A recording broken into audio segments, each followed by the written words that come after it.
It started with a factory fire. The blaze was extinguished and the smoke had cleared, but danger still lingered for 19-year-old Stephen Taman, who suffered from asthma.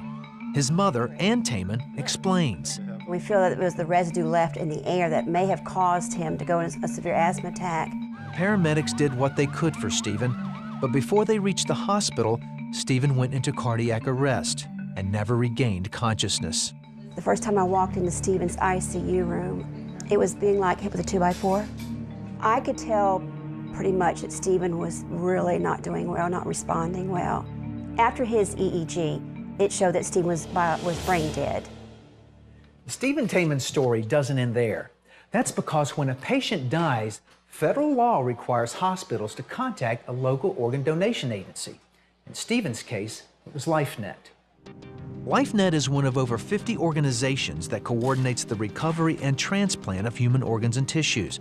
It's very hard for loved ones to try to make the decision at the time of a death, and if you've already made the decision ahead of time, it's much easier for your family. Dina says many people don't register as an organ donor because of myths and misconceptions. For example, some think that donors won't receive adequate medical care. The doctors in the ER are not the same doctors that perform transplants, and all doctors have an ethical obligation to save your life. Others believe their religion doesn't support the donation of body parts. Every major religion in the United States supports organ and tissue donation. They support saving lives and making a difference.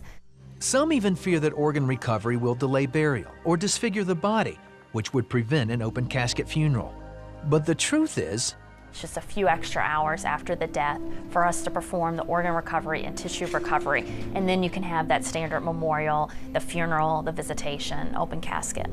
If we can overcome the myths and misconceptions of donation, then we can get more people signed up as organ and tissue donors, and we can save more lives. It's not just heart, lungs, or kidney transplants that help save lives. Skin grafts can help burn victims, tendons can restore mobility, and corneas can give sight to the blind. If the deceased is not a designated donor, family members may authorize the procedure. LifeNet helped the Tamans make Stephen an organ and tissue donor. They also help them work through the grief of losing their son. And we feel like if the donor families can meet another family that have lost someone, it's a way for them to connect and help heal during their grief journey. About 4 to 5 weeks after Stephen's death, LifeNet sent us a letter informing us of how his organs and tissues were used. The man that received Stephen's heart had hours to live, just hours to live. And he responded very well to Stephen's heart. The 7-year-old child that received one of Stephen's corneas came out of surgery, saw his mother for the first time.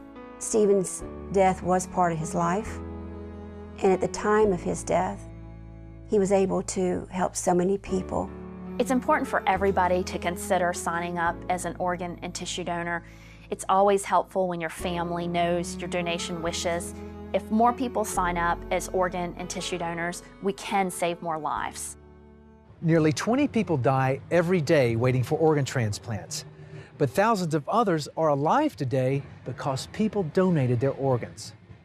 Coming up next is the story of one man's battle against kidney failure and the woman who made an extreme sacrifice.